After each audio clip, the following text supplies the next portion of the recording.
Hi, my name is Janice and my Instagram name is Nail on Trend. Today I'm with Makartt to show you the lavender nail design with all Makartt products. First, push back your cuticle.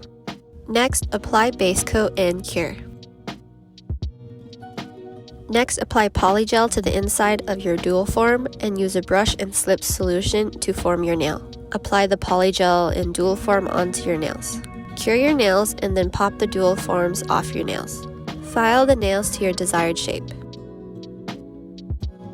Next, apply glitter polish onto your nail and cure. Then apply top coat and cure.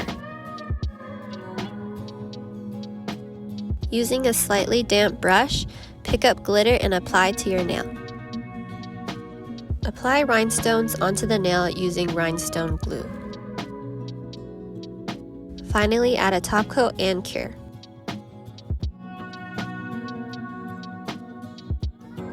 And that's it, the finished look. Head over to makartt.com to purchase all products using in this tutorial.